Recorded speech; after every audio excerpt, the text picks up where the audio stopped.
Buenos días, somos el equipo 5, conformado por Miguel Iñaki Urrutia Castillo, Luis Meneses, Luis Alberto Luis Meneses Alberto Meneses Cruz. Cruz, y nosotros vamos a hablar de la escalada de conflictos armados en nuestro país, que es México.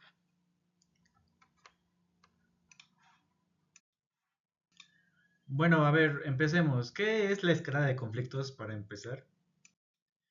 La escalada de conflictos se refiere al proceso en el cual pues un conflicto, disputa o situación de tensión aumenta en intensidad, alcance y gravedad. Esto implica que, en lugar de resolverse o mantenerse en un nivel manejable, el conflicto va empeorando, a menudo con un incremento en el uso de la violencia, el número de actores involucrados y los recursos utilizados para confrontar la otra parte. Puede tratarse de un conflicto interpersonal, social, político o militar. Tiene características como el incremento de la violencia, la ampliación de actores, mayor uso de recursos, la dificultad para resolver, la destrucción y el caos. Ahora, para nuestra segunda parte, vamos a ver antecedentes que muestran esto. En México, podemos empezar con la guerra contra el narcotráfico. Eso empezó aproximadamente en 2006 en adelante. Fue un punto de inflexión importante precisamente en 2006, cuando el presidente Felipe Calderón lanzó una ofensiva militar contra los cárteles de drogas. Esto implicó una mayor participación de las Fuerzas Armadas en operaciones de seguridad interna con el objetivo de desarticular los cárteles mediante detenciones y ejecuciones de líderes. Esto obviamente se ve que de por sí, aunque es algo necesario, pues terminó afectando mucho a la población porque después de todo los cárteles operan al día, o sea, en la calle, se hace de día, de noche, en plazas, en donde sea, y llegaron a ver cosas de que, es más, como experiencia personal, recuerdo que en Veracruz, aproximadamente como en 2009, llegué a ver tanques pasando por la calle normal al lado de una plaza, porque iban, o operativos así, camiones llenos de gente, porque iban a un tiroteo. Y realmente en ese tiempo se ponía feo. Por ejemplo, también cuando desarmaron a los Zetas, igualmente en Veracruz, llegó a haber una vez que por la misma retaliación del parte de los cárteles, dejaron frente a la plaza principal de Veracruz en ese momento, me parece que, no me acuerdo el número exacto, pero creo que 42 cuerpos, incluyendo mujeres, niños y hombres, literal enfrente de la plaza, los botaron y sí, pues mucha gente obviamente se traumó y todo esto. Pues sin embargo, pues ya saben, esta misma estrategia generó un aumento en la violencia, ya que los cárteles se fragmentaron en grupos más pequeños y agresivos. La lucha por el control de territorios estratégicos desató enfrentamientos violentos entre bandas rivales y cárteles y pues también las fuerzas de seguridad que vienen siendo los policías, el ejército y equipos especiales de parte del gobierno. Bueno, otro antecedente que hay aquí es la fragmentación y surgimiento de nuevos grupos criminales. Bueno, la caída de líderes importantes como Joaquín, el Chapo Guzmán, y la presión militar contribuyeron a la fragmentación de los cárteles tradicionales. Esto condujo a la creación de nuevos grupos, muchos de ellos más pequeños y más violentos, como el cartel de Jalisco Nueva Generación y los Zetas. Estos nuevos actores no solo se dedican al tráfico de drogas, sino también a actividades criminales como extorsión, secuestro, trata de personas y robo de combustible. También tenemos la corrupción e impunidad, y pues la corrupción ha jugado un papel clave en la escalada de los conflictos en México. La infiltración del narcotráfico en todos los niveles del gobierno, desde la policía local hasta altos cargos políticos, ha debilitado las instituciones encargadas de garantizar la seguridad y la justicia. A menudo los cárteles han logrado corromper a funcionarios, lo que ha permitido su impunidad y ha debilitado la lucha contra el crimen organizado. ¿A qué me refiero con todo esto? Pues como todos ya lo sabemos, los policías se venden, los gobernantes se venden, los senadores se venden. Entonces, realmente un capo mafioso, por decirlo de cierta manera, no dura mucho en la cárcel, porque siempre salen, se hace por una mordidota o pues por ciertos túneles que nadie tiene idea de cómo llegaron ahí. Con cucharitas Eh, hechos. sí, o sea, son cosas que tristemente México tiene hasta la raíz, un problema muy grande de corrupción, porque pues sí sabemos que hasta el mismo presidente suele ser corrupto. Pues quién nos imagina lo demás, los policías, los militares con tenis. Realmente los cárteles, el narcotráfico está, por decirlo de alguna manera, infiltrado en todas nuestros puestos de gobierno. Además, la falta de justicia eficiente ha contribuido a la impunidad, lo que pues permite que muchos criminales queden libres o no enfrenten consecuencias por sus actos. Esto genera desconfianza en las instituciones y un ciclo de violencia difícil de romper. También tenemos la crisis de derechos humanos y desplazamiento forzado. La violencia ha generado una crisis de derechos humanos en México, con miles de desaparecidos y asesinatos. Tan solo tenemos los de Ayotzinapa, ¿no? Precisamente. Así como ataques a periodistas y defensores de derechos humanos. Las fosas clandestinas, las desapariciones forzadas y los feminicidios han marcado una tragedia social en diversas regiones del país. Eh, pues, ¿cuántos no hemos oído en las noticias? Asesinatos. Tan solo en Puebla, en los últimos meses, estas personas que aparecieron en un carro ahí sin cabeza, o sea, decapitados. Eh, bueno, el conflicto también ha provocado desplazamientos forzados de comunidades enteras que se ven atrapadas en el fuego cruzado de grupos criminales o que son expulsadas de sus tierras por actividades ilícitas como la minería ilegal o el robo de recursos. Ah, también tenemos la diversificación de la violencia. Y pues es que si bien el narcotráfico ha sido el catalizador principal, la violencia en México también se ha diversificado. Los conflictos armados no son únicamente entre cárteles y el Estado, sino que involucran a otros actores, como grupos paramilitares, milicias comunitarias y en ocasiones empresas privadas que participan en actividades ilícitas. Esos fueron los antecedentes de los conflictos armados que podemos mencionar en este momento. Los principales que pasan en México, obviamente también esto viene del de cierta raíz donde la gente tiende a ser violenta en muchas situaciones. En México está muy normalizado el se hace corregir por medio de violencia, se hace eh, agarrarse a golpes, a machetazos, lo que sea, por cualquier riña. Hacen, o sea, el humano, bueno, el ciudadano mexicano está acostumbrado desde quién sabe cuándo a la violencia, porque queramos o no, hay antecedentes más específicos que no son de escala de conflictos donde podemos hablar, por ejemplo, que con cosas así civiles se te ocurren. Yo recuerdo una vez que vi, no me acuerdo si fue en Ciudad de México o aquí en Puebla, que se pelearon dos señores por un estacionamiento en una plaza y uno terminó sacando un destornillador y se lo ensartó en el ojo al otro por un estacionamiento. Pues yo no tengo un caso como tal, pero bueno, también sobra decir, ¿no? Cualquier mínimo, ahora sí que conflicto en la calle, tan solo en la calle, ya la gente empieza a echar conflicto, empieza pues de que, por ejemplo, en el tráfico, cuántos no se mientan, eh, mientras están ahí desesperados por querer pasar primero. O sea, hace falta también mucha educación. Sí, la verdad. Mm. Sí, es mucho problema de escala aquí. Vamos a la siguiente. A los antecedentes específicos del narcotráfico en México. No, ok. Este, la escalada de conflictos en México tiene raíces profundas que se remontan a varios factores históricos, políticos, sociales y económicos. A continuación, se ofrecen algunos antecedentes clave para entender cómo ha evolucionado la violencia y los conflictos en el país. El narcotráfico ha sido uno de los principales motores de la violencia en México.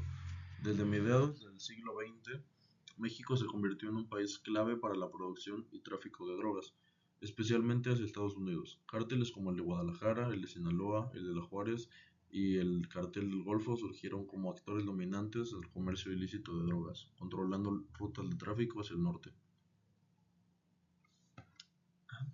A finales de los años 80 y principios de los 90, con la desarticulación del Cártel de Medellín y otros grupos de narcotráfico en Colombia, México asumió un papel aún más importante como productor y corredor de drogas, lo que incrementó la competencia entre los cárteles y desencadenó episodios de violencia que duraron con los años. ¿Por qué sentimos que es importante decir esto? Eh, bueno, porque primero para hablar de un tema, de cualquier tema, tenemos que saber las raíces. No podemos decir esto y esto y esto sin saber el por qué. Entonces, aquí tenemos unos pequeños antecedentes que han conducido a nuestro estado actual de México. Sí, los cárteles tristemente han sido parte fundamental de nuestro país ya por muchos años, e inclusive se podría decir que son lo que más le genera dinero a México. Sí, tristemente, es parte de eh, lo que más deja dinero a México. No, es triste reconocerlo en todos los modos, no en cierto modo, en todos los modos.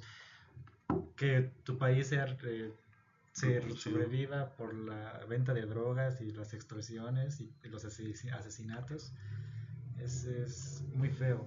Y pues por lo mismo es que podemos decir que tanto tiene que estar normalizada la violencia en un país como el de nosotros, como para que por tanto tiempo ya se hace la venta de drogas y trata de blancas, etcétera, todo lo que hacen ellos, lo que nos está dando dinero. Parte 3. Consecuencias.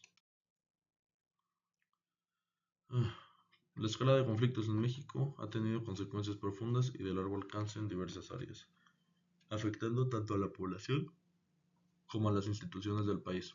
A continuación se enumerarán algunas de las principales consecuencias. Empezamos con el aumento de la violencia y homicidios. Este, bueno,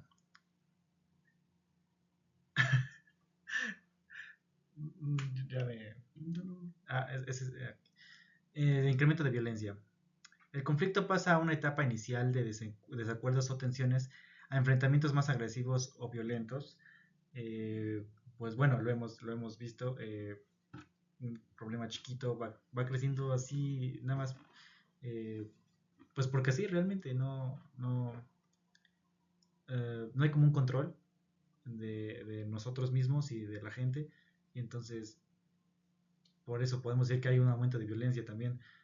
Un problema, ¿cómo puede pasar de algo chiquito a asesinar a alguien? Nada más porque sí. Ah, Desapariciones forzadas. Pues como dice el nombre, estas consisten en cuando se hace cárteles, paramilitares, organizaciones privadas o inclusive el gobierno se ven, no se ven en la necesidad, sino que terminan agarrando gente, sea porque quieren un rescate o porque algo hicieron, como es tantos periodistas que descubren algo, que los tienen que desaparecer y eso es parte de la violencia que hay aquí en México. Sí, también la crisis humanitaria y desplazamientos forzados. Eh, hay zonas, bueno, sí, hay zonas que los mismos narcos controlan, los narcoestados, donde es normal, es lo más normal del mundo que ellos anden en la calle con armas, ¿no? Eso, pues aquí no le daría miedo a un civil pues como nosotros. Diría, ¿ahora qué? Luego están cobrando piso, son deudas impagables, luego andan destruyendo todo. Eso nos hace vernos forzados a tener que movernos del lugar de sitio. Ahora, el impacto en la economía, pues como ya lo hemos hablado, obviamente que haya guerrillas, que haya ¿cómo se dice? Guerrillas o guerras de plano, sí termina afectando duramente la economía mexicana, porque quieras o no, la inseguridad que causa esto mismo termina siendo que la gente o no quiere trabajar o que los mismos empleadores no den trabajos porque, ay, es que me acaban de robar dinero, ya no tengo para estarle pagando a 5 personas, voy a tener que correr a uno, o que pasa, o sea, porque luego por lo mismo que dice de cobro de piso, si tú como empresarios por separado que tienes tu tiendita, tienes para pagarle a 3 personas, no sé, uno que limpie, uno que esté en piso y uno que, no sé, otro que esté en piso, yo qué sé. Llegan cada semana a pedirte la mitad de lo que ganas, no te da para pagarle a una tercera persona, o sea, tienes que quedarte con una persona o 2 personas a lo mucho, porque realmente se vuelve difícil, porque esas mordidas terminan siendo caras. La economía mexicana se ve muy afectada también por esta clase de efectos, porque pues luego otros países no quieren, ¿cómo se dice? No quieren, disculpa, ah, colaborar con México para estar haciendo cosas que porque se hace de que envíen o traigan cosas, porque ay, si México envía cosas a otro país, seguramente quiere mandar drogas. Así es. El siguiente punto que tenemos es el desgaste de las instituciones y la corrupción. Eso ya clarísimo para todos. ¿Cuántos no hemos escuchado de cierto político que se vende, que está con el narco, los mismos policías que nada más les das un dinerito y ya eres libre, no, aquí no pasó nada? Eh, ¿Y en dónde está la justicia en todo eso? ¿Dónde está la apreciada justicia que tanto pues dice tener el gobierno, ¿no? Las mismas instituciones. Ahora vamos al desgaste de las, perdón, a la crisis de derechos humanos. Pues lo mismo, el gobierno no respeta los derechos humanos de la gente, eh, mucho menos los cárteles.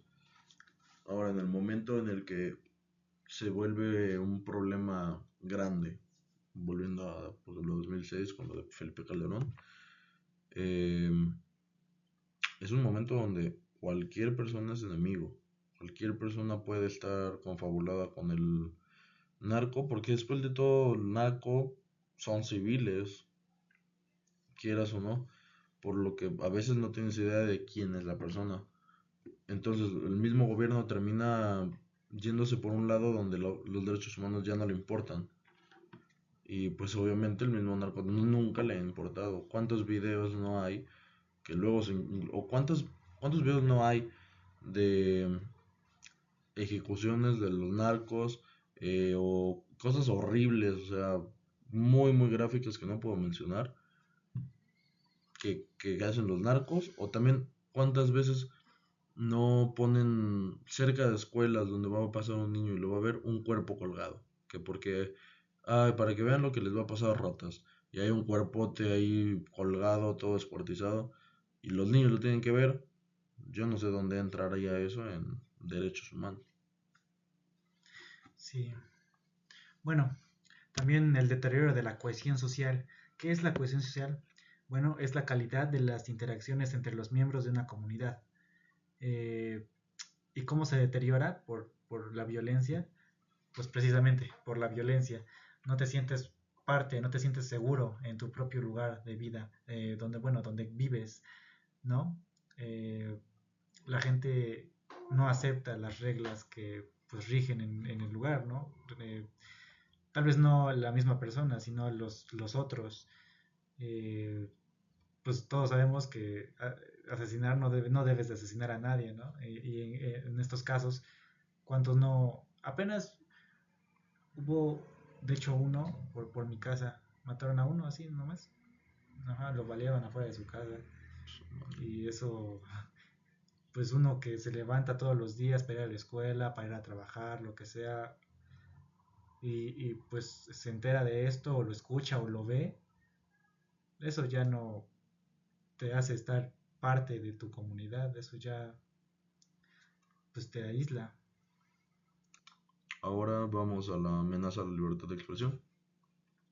Como ya mencioné, por ejemplo, esto llega cuando pongamos, por ejemplo, se hace que un periodista descubre que precisamente tal gobernante está metido con el narco.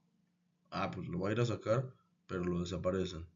Entonces, o no lo dejan decirlo, o sea, por medio de intimidación y cosas así, no dejan que salgan esas cosas a la luz, si es que no lo matan, porque usualmente suelen matar a cualquier persona que descubre algo. La libertad de expresión en estos casos se ve muy, muy afectada, porque inclusive en la calle no puedes andar diciendo de cosas porque te desaparecen. Y es muy triste pensar que realmente tienes que cuidar lo que estás diciendo para que no te lleven. Te hagan daño, sí. Sí, Pues también podemos ver en tiempos de antaño cómo era antes de las redes sociales y los teléfonos, lo controlaban la tele y tú sabías lo que la tele decía.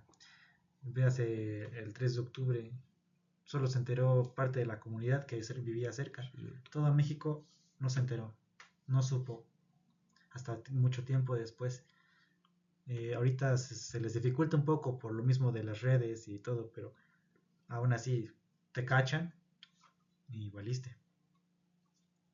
Bueno, y con eso va pues la impunidad. Eh, Gente de poder, gente que no somos ni tú ni yo, eh, que hace cosas malas, que realmente no pasa nada. Él sí puede hacer cosas malas. O sea, no es que quiera hacer yo cosas malas. A lo que me refiero es de que es como, pues X, no pasa nada para ellos. Tal vez una mordida, con lo mismo del desgaste de las instituciones. Una mordida, un apoyo. Es más, hasta proveerle a ellos mismos de lo que producen. Ya llámese armas, drogas. Ya con eso ya la tienen librada. Eh, no hay una justicia, como había dicho. Sí, la impunidad realmente es algo que va de la mano con la corrupción, porque como ya mencionamos, sea ese narco, sea ese gobernante que se está haciendo cosas malas, sea se trata de blancas, volvemos a la misma corrupción, porque ¿cuántos de nosotros no sabemos quiénes son los gobernantes que se están llevando el dinero? Pues muy pocas veces se ve realmente que les hagan algo. Por ejemplo, en Veracruz, vuelvo a utilizar de ejemplo, perdón. Duarte, no sé si sea conocido aquí en Puebla, la verdad, pero fue un gobernador que durante su sexenio se robó tanto, pero tanto dinero, o sea, fue una cantidad estúpida. Se pudo haber comprado un estado él con ese dinero que se robó. Eh, ya era obvio para todos. Todo el mundo lo sabía, en las noticias lo decían. eh, Era algo que era sabido, o sea, era sabido que Duarte se llevaba todo el dinero del estado y Veracruz estaba yendo cada vez más para abajo y más para abajo y más para abajo y realmente afectó mucho, mucho mi estado. Y hasta el final de su sexenio, es más, creo que sí terminó y hasta después fue que lo quisieron agarrar. Ya, dijeron, ah, no, sí, resulta que sí es malo. Bueno, pues ya lo agarraron, lo metieron en la cárcel. Pero inclusive en la cárcel se sabe que tiene un montón de comodidades. Eh, o sea, yo no me imagino una cárcel donde me den buena comida, tenga televisión y clima. O sea, realmente no se merece todo eso después de todo lo que le hizo al Estado. Te toca Ah, efectos. sí, efectos psicológicos y sociales. Pues esto va de la mano con lo de la crisis de derechos humanos y el deterioro de la cohesión social, ya que volvemos a lo mismo. Todos estos conflictos, desde el hecho de saberlos, de estar involucrado o lo que sea, afectan la psicología y la psique de la gente mexicana. Porque quieras o no, tú te enteras que, como dices, mataron a alguien afuera de tu casa, te empieza a dar miedo, te empiezas a sentir inseguro, empiezas a querer chance, hasta hay gente que se puede poner paranoica y empieza a cargar un arma. Ay, que porque no me vayan a asaltar. Así que salgo en la calle y por miedo a que me vayan a matar, yo también llevo un arma y termino matando a alguien. Es un problema y por eso es psicológicos y sociales. Porque llega, te afecta en la cabeza todo lo que está pasando y entonces tú vas como individuo ya afectado a, o ya sea, esparcir tu afectación. Así de, oye, ya se enteraron de lo que pasó y que mataron y que descuartizaron y que abrieron y todo el mundo. Y luego otra persona se lo va a pasar a alguien, se lo va a pasar a alguien y se empieza a crear un miedo. No me acuerdo muy bien en qué lugar fue, creo, me parece que fue, si no recuerdo si fue Culiacán o Tijuana. No, fue Culiacán. Que hace poquito pasó otro culiacanazo. Que qué feo que haya una palabra para una guerrilla y sea así de que, ay, culiacanazo, o sea, qué feo. Sí. Pero me parece que fueron como 3 semanas que la gente estuvo en sus casas, o sea que el gobierno sí estuvo así, ¿saben qué? No salgan, para nada.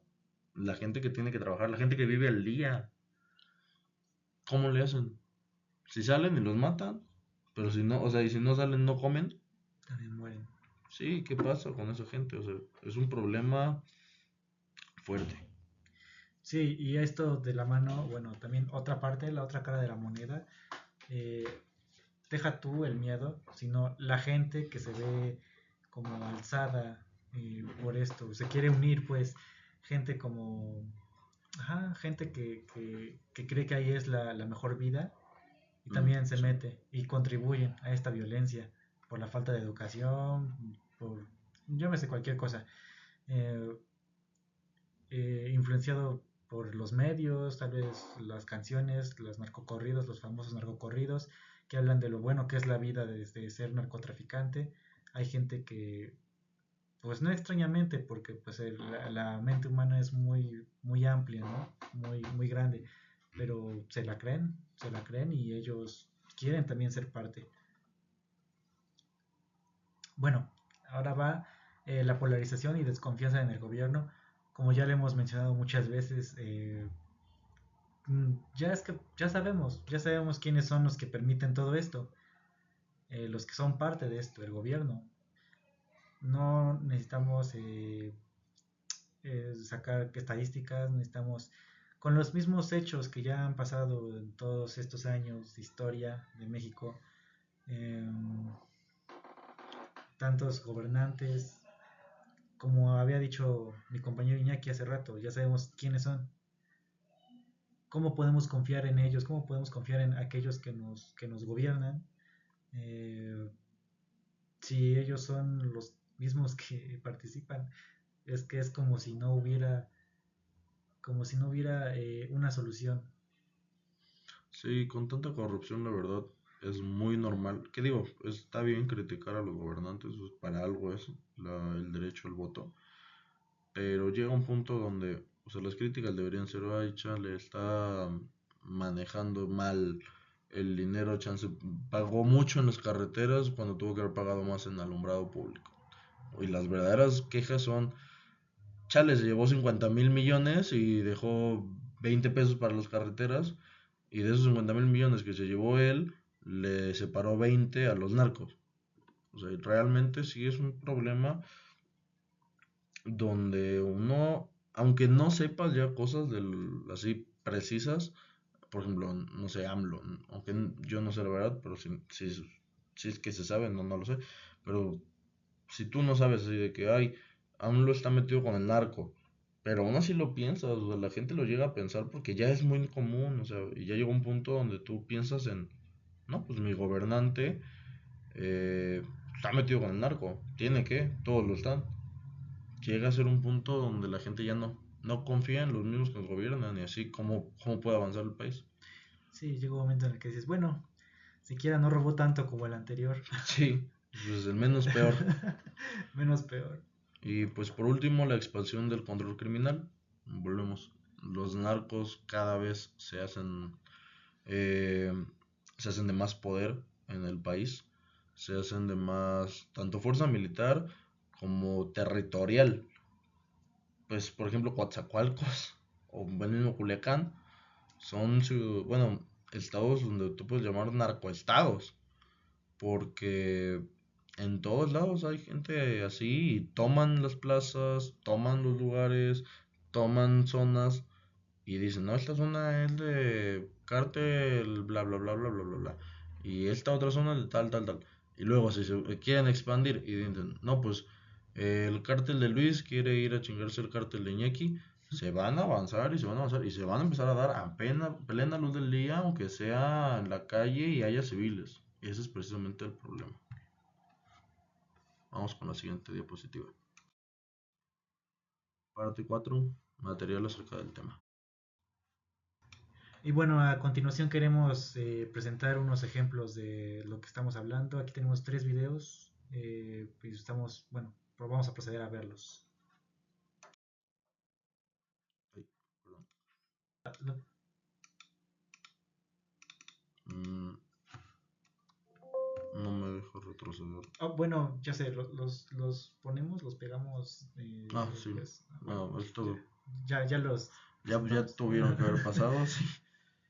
Ahora sí, pues vamos a hablar de algunas, pues por lo mismo que somos De cine. de cine, vamos a hablarles de algunas películas y series donde se hable de este tema. Yo quiero hablar de... ¿Tú quieres hablar de enfermo? Bueno, la primera es El Infierno, dirigida por Luis Estrada. Luis Estrada, pues es caracterizado por sacar, bueno, haber tenido varias películas que hablan acerca de, pues esto, de la corrupción y el gobierno. Acá pusimos una, pero también otra que, bueno, ahorita la digo esa, El Infierno. Habla de cómo esta persona, el Benny, el Benny, llega otra vez después de irse a Estados Unidos, regresa, eh, pues sin dinero, no tuvo éxito allá, se regresó. Él tiene la esperanza de abrir una escuela de inglés para que los niños aprendan inglés, pero realmente nadie está interesado en eso. Ahorita su comunidad está, hay una plena guerra del narco. Eh, Donde los niños, hasta los niños quieren participar, o sea, ellos quieren participar, ser parte de... eh, el infierno va de cómo el Benny, esta persona, va descendiendo en este cúmulo de violencia donde se vuelve el más capo del lugar. Eh, no sé, bueno, lo normaliza, lo normaliza. Al principio se espanta con la violencia, con que lo apunten con un arma, ya para después, para él es lo más normal. Lo más normal consumir sustancias, lo más normal asesinar, y donde realmente no tiene ninguna consecuencia, como lo hablábamos hace rato. La policía está coludida con ellos, también el gobierno. Entonces, pues, ellos pueden matar. Están en plena guerra con otros narcotraficantes. Y en cierta parte de la película hay una parte donde matan a una persona ahí en la calle y unas señoras pues lo ven normal, hasta le roban ahí al cadáver, le roban. Es una sátira pues, al gobierno, es una crítica, eh, pero sin embargo es muy real, aunque parezca graciosa en la película, es muy real lo que pasa. La otra película que quería hablar de Luis Estrada que no pusimos aquí fue la de La dictadura perfecta, donde habla de los medios, bueno, del gobierno, de la corrupción del gobierno y de cómo callan a los periodistas. También tenemos la película Sicario de Denis Villeneuve en 2015. Se relaciona estrechamente con la escala de conflictos en México y el narcotráfico al retratar de manera realista y sombría la guerra contra el narcotráfico en la frontera entre Estados Unidos y México. A través de una narrativa intensa, la película explora temas como la violencia extrema, la corrupción, la impunidad y las tensiones entre agencias gubernamentales involucradas en esta lucha. Esta película muestra mucho como en carne viva el cómo se sienten esas peleas y la verdad Denis Villeneuve lo dirige de cierta manera donde se le ve un tono de cierta seriedad y pesadez, como debería ser tratado precisamente el tema. Continúa con el siguiente. ¿Mm? Continúa. Sí. Bueno. Un extraño enemigo, una serie dirigida por Gabriel Ripstein. Esta está ambientada en el contexto de México a finales de los años 60, durante un turbulento periodo de la matanza de Tlatelolco, la de 1968, aunque la serie se centra principalmente en la política de represión estatal, el espionaje y la manipulación detrás del gobierno mexicano de esa época. Hay conexiones claras con la escalada de conflictos en México en décadas posteriores y con la evolución del narcotráfico. Esas conexiones se pueden analizar en términos de los mecanismos de poder, la represión y el control que sienten las bases para muchos de los problemas actuales del país. Un extraño enemigo se relaciona con la escalada de conflictos en México y el narcotráfico en la medida en que explora los orígenes de la represión estatal, la corrupción, el control autoritario, la impunidad, elementos que también son claves en la evolución de la violencia y el narcotráfico en el México contemporáneo. La serie, aunque está enfocada en la política de finales de los 60, sienta las bases de muchas de las dinámicas de poder que continúan vigentes y que han permitido que el narcotráfico y la violencia sigan siendo problemas estructurales en el país. Ok, pues estos son los materiales que les podemos recomendar del tema. La verdad es una serie muy buena y las películas también son muy buenas. Creo que podemos recomendarles más El Infierno. Y realmente cualquier cosa de Luis Estrada suele ser una crítica a nuestro México. Son películas largas, la verdad, y pues la serie también, pero valen la pena. La verdad valen mucho la pena y vale la pena. dan un espacio para reflexionar acerca de este tema y darnos como una idea, inclusive por eso tratamos de poner diferentes, ¿cómo se dice? Diferentes géneros. Puedes reflexionar por medio de una sátira y humor negro, que es El Infierno, o una película de acción más seria como Sicario, o la misma serie que pues indaga más en las cosas políticas. Vamos a la siguiente diapositiva.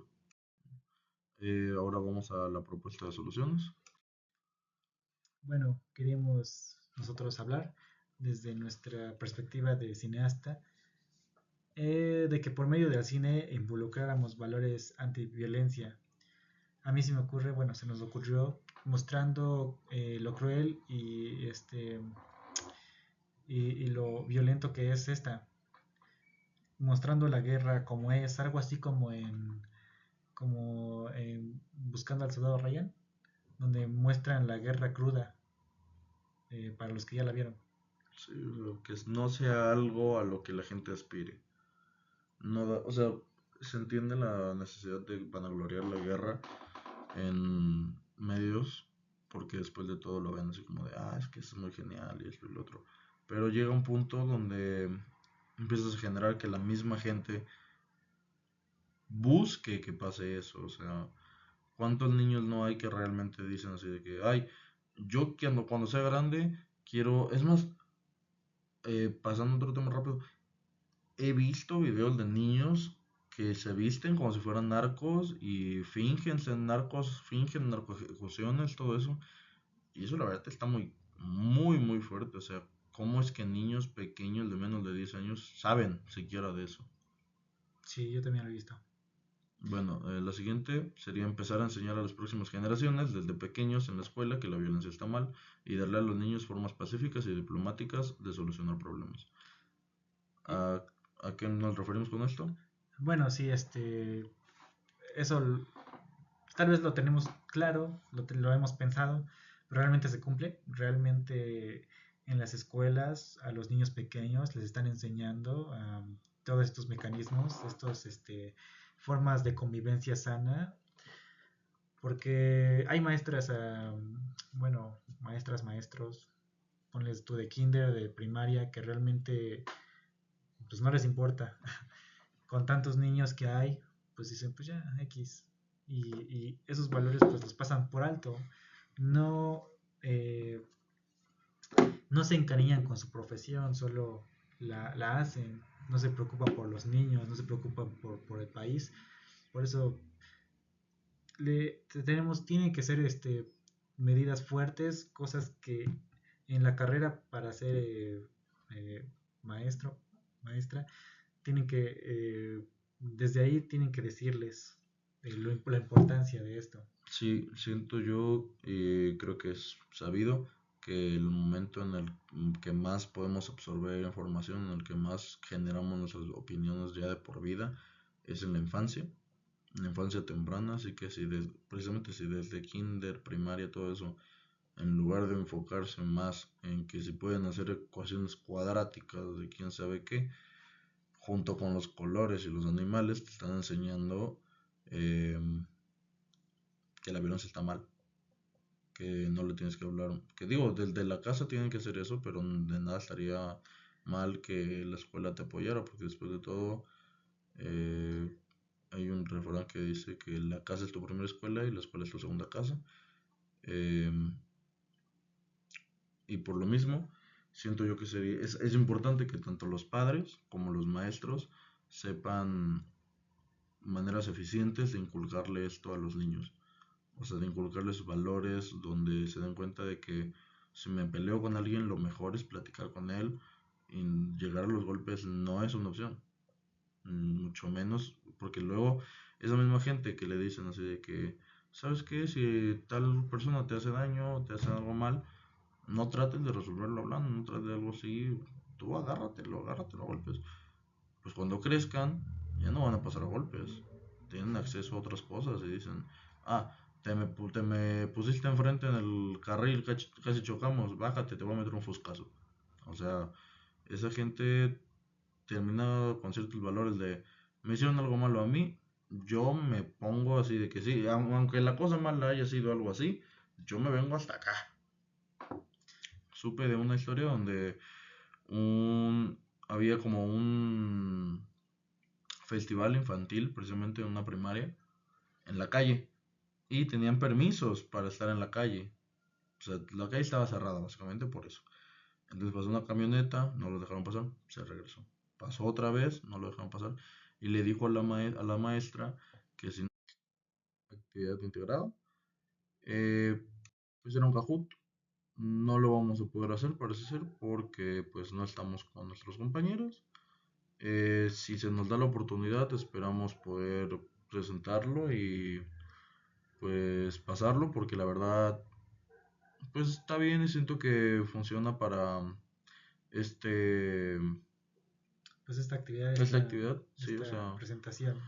es como una manera de saber que sí se han, o sea, que han agarrado algo de la presentación y esperamos que en algún punto lo podamos hacer. Y pues dejando eso de lado, yo creo que ahora sí vamos a nuestra diapositiva final. Muchas gracias por escucharnos. Muchas gracias, maestra, por tener paciencia y por escuchar esto. Eh, Luis. Pues sí, también quiero decir, pues, bueno, lastimosamente no pudimos tener nuestra presentación en clase, eh, pero pues aquí la estamos presentando, en video la estamos presentando. Supongo que se la presentaremos, como se les enviaremos a nuestros compañeros o cómo será. Bueno, para que ellos lo vean, ¿no? Pero se lo vamos a enviar. O sea, ya la estará viendo esto. Ok, pues eso es todo. Muchas gracias. Gracias.